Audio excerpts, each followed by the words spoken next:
اعوذ باللہ من الشیطان الرجیم بسم اللہ الرحمن الرحیم۔ معزز سامعین، پیارے بچوں، السلام علیکم ورحمۃ اللہ وبرکاتہ۔ بچوں، آج 20 جون 2020 ہے، دن سنیچروار ہے۔ یہ جماعت 10ویں کا کلاس ہے۔ مضمون ہمارا اردو ہے اور عنوان ہے مرزا عبداللہ خان غالب کی غزل کے سوالات کے جوابات۔ پیارے بچوں، پچھلے دو جو میں نے آپ کو لیکچر دیے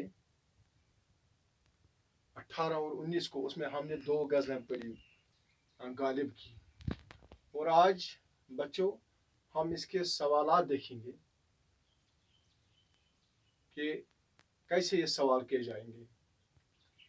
آپ کتاب نکالو، اپنی اردو کتاب، پیج نمبر نکالو 135 پہلے آپ دیکھیے الفاظ مانی۔ آپ کتاب نکالیے اور غور سے دیکھیے صفحہ نمبر 135۔ یہ الفاظ ہیں، اس ایک طرف الفاظ اور دوسری طرف اس کے معنی۔ میں پڑھتا جاؤں، آپ دیکھیے۔ پہلا، ابن مریم۔ ابن مریم کا مطلب کیا ہے؟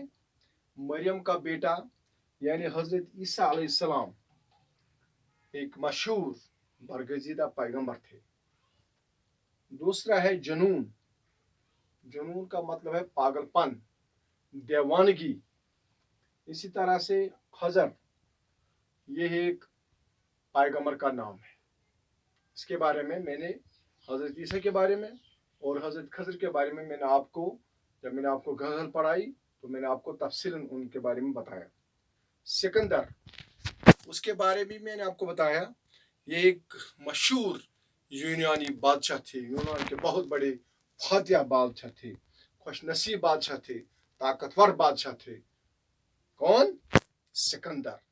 راج کہتے ہیں سکندر کو یاد کرو۔ معین، معین کا مطلب ہے مقرر، امید بر آنا۔ یہ محاورہ ہے، یعنی آرزو پوری ہونا۔ جب کسی کی آرزو پوری ہو جائے تو کہتے ہیں امید بر آئی۔ حال دل، حال دل کا مطلب ہے دل کا حال۔ پیارے بچوں، اس کے بعد سوال نمبر 2، توضیحات، یعنی جو آپ نے 2 غزلیں پڑھی ہیں، ان کا مطلب، ان کا مقصد کیا تھا، مختصر طور اس میں بیان کیا گیا۔ سنیے۔ نمبر 1، یعنی پہلی غزل کے بارے میں۔ پہلی غزل میں 2 بار سنت تلمی استعمال کی گئی ہے۔ جو آپ نے پہلی غزل پڑھی میر تقی میر کی صفحہ نمبر 134 پر، اس میں 2 بار سنت تلمی استعمال کی گئی ہے۔ سنت تلمی میں نے آپ کو پہلی بھی بتائی جب ہم نے میر تقی میر کی غزل پڑھی، اور جب غزل غالب کی پڑھی تب بھی میں نے آپ کو بتایا، اور آج پھر بتاتا ہوں۔ یہ وہ سنت ہے، یہ وہ اردو میں اس کا استعمال تب کیا جاتا ہے جس کو استعمال کر کے شاعر کسی مشہور شخص یا مشہور واقعہ کی طرف اشارہ کرتا ہے۔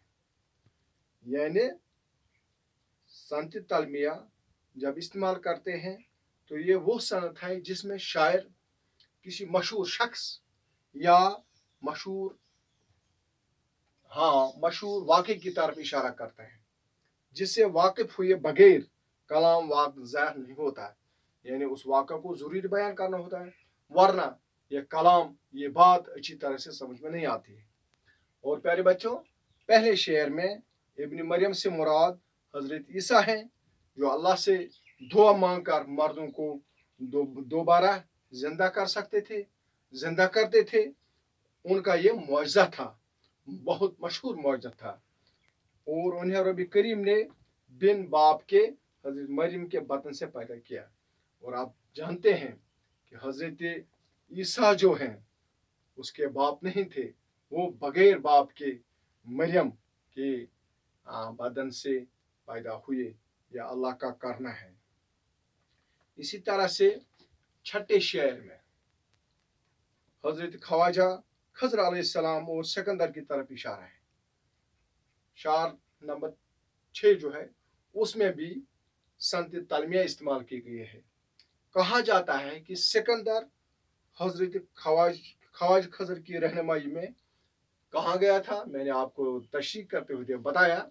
वो आब हयात लाने के लिए गए थे, लेकिन वहां से वो नामुराद, उनका जो मुराद था, उनका जो मकसद था, वो पूरा नहीं हुआ। ये था मुख्तसर तौर पहली गजल का खुलासा। मैंने आपको तशरीह में सब कुछ बताया, लेकिन यहाँ दोबारा इसलिए बताना पड़ा कि आपको ज्यादा से ज्यादा समझ आए। और दूसरी दूसरी गजल तौजीहात में देखिए, गालिब की इन दोनों गजलों में रदीफ भी है और काफिया भी है।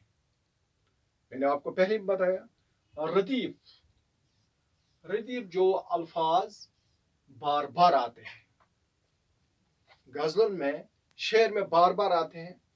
जैसे पहली गजल में करे कोई, हाँ दवा करे कोई, खुदा करे कोई, बुरा करे कोई, ये जो करे कोई करे बार बार आता है, बार बार आता है, इसको रदीफ कहते हैं, इसको रदीफ कहते हैं।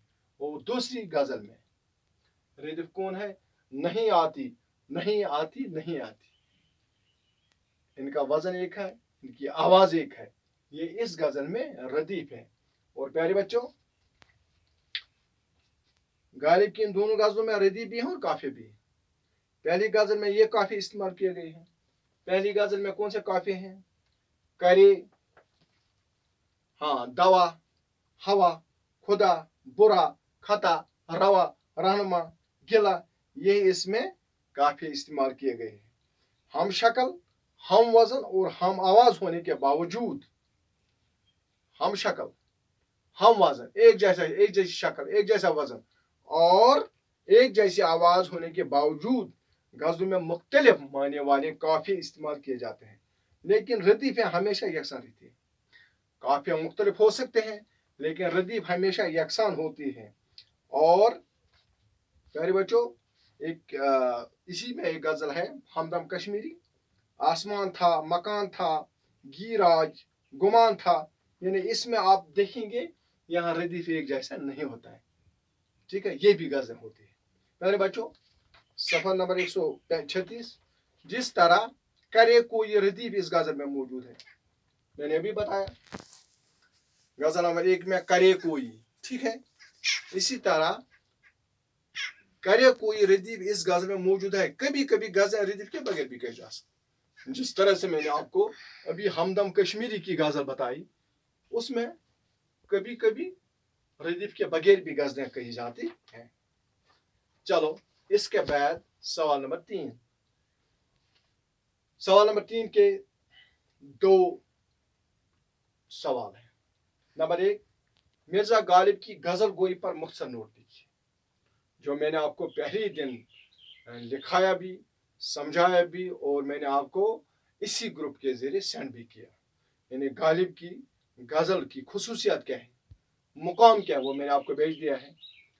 इसी तरह से सवाल नंबर 2 इसका, शायर का हवाला देकर इन इशार की वजाहत कीजिए, जो आप जब मैंने ये पढ़ाई, न सुनो गर बुरा कहे कोई, न कहो गर बुरा करे कोई, रोक लो गर गलत चले कोई, बख्श दो गर खता करे कोई। इसकी तशरीह मैंने की है, दोबारा करने की जरूरत नहीं है। और इसकी तशरीह मैंने आपको अच्छी तरह से कराई, उम्मीद है कि आपने ये समझी होगी, और मैंने आपको उसकी तशरीह इस साल सेंड भी की है। अब देखिए सवाल नंबर 4, गजल नंबर 2 के काफी अपनी नोटबुक पर लिखिए। ये गजल नंबर 2 जो है, कोई उम्मीद बर नहीं आती, कोई सूरत नजर नहीं आती, मौत का एक दिन मुईन है, नींद क्यों रात भर नहीं आती, आखिरी शेर, काबा किस्मों से जाओगे गालिब, शर्म तुमको मगर नहीं आती। इसमें से आपको निकालने हैं काफिये निकालने। काफिये का मतलब है जो हम वजन हो। इसमें काफी हैं बर। पहला शेर जो है, कोई उम्मीद बर नहीं आती, कोई सूरत नजर नहीं आती, नजर, मौत का एक दिन मुईन है, नींद रात भर क्यों नहीं आती, बर है। इसी तरह से आगे आती थी हाल दिल पर हिस्सी, अब किसी बात पर नहीं आती, पर है कुछ ऐसी बात जो चुप हूं वरना क्या बात कर नहीं आती, कर है मरते हैं आरज़ू में मरने की, मौत आती पर नहीं आती, पर है इसमें। اور लास्ट शेर है काबा किस मुंह से जाओगे गालिब शर्म तुमको मगर नहीं आती मगर। ये जो अल्फाज हैं, हम वजन है, हम आवाज है, इनको रदीफ कहते हैं। जब ये बार बार आते हैं शेर में, ठीक है, बार नजर पर एक जैसे, यानी हम वजन और हम आवाज, ये इस सवाल नंबर 4 में 4 जो कहता है कि गजल नंबर 2 के काफी अपने नोट पर, ये है गजल नंबर 2 के काफी, ठीक है। अब बच्चों देखो सवाल नंबर 5, मिसरा जोड़कर शेर मुकम्मल करें। बहुत मुश्किल नहीं है, आसान है। कौन है जो नहीं है हाजतमंद, कौन है जो नहीं है हाजतमंद, किसकी हाजत रवा करे कोई। गजल नंबर 1 का शेर है, गजल नंबर 1 का शेर है। तीसरा शेर, दूसरा है मेरे दुख की दवा करे कोई, ये भी वहाँ ही है, मेरे दिल दुख की दवा करे कोई, ये भी इसी में है। पहला ही शेर इब्न मरियम हुआ करे कोई मुश्किल बात नहीं है। इसी तरह से डैश डैश अब किसे रहनुमा करे कोई, ये भी आप देखिए गजल में और इसका जवाब मिलेगा। और सवाल नंबर 6, वजाहत करें क्या किया खजर ने सिकंदर से, अब किसे रहनुमा करे कोई, काबा किस में से जाओगे गालिब शर्म तुम क्यों मगर नहीं आती। इसकी तशरीह मैंने आपको दिखाई कल, यानी जो मैंने आपको लेक्चर दिया 19 तारीख को, उसमें यह शेर मैंने आपको अच्छी तरह से समझाया भी और इसकी तशरीह भी लिखाई। और मुझे उम्मीद है जो मैंने ये कोशिश की, मामूली कोशिश की, क्या कोशिश की, 4 लेक्चर थे मुकम्मल तौर 4 दिन। पहले दिन मिर्जा अब्दुल्ला खान गालिब पर नोट, दूसरे दिन उसकी गजल, तीसरे दिन उसकी दूसरी गजल, और आज मैंने इसके सवालात किए। इस तरह से हमने आज पूरा किया ये सारा जो मिर्जा अब्दुल्ला खान गालिब के बारे में था, उसकी गजल, तशरीह, नोट और सवालात के जवाब। और मुझे उम्मीद है कि आप बिल्कुल अच्छी तरह से बार बार इसको अपने मोबाइल पर देखेंगे और अपनी कॉपी पर उतार कर याद करेंगे, ताकि आपको आने वाले दिनों में जब आपका एग्जाम होगा कोई मुश्किल पेश नहीं आएगी। शुक्रिया, खुदा हाफिज़।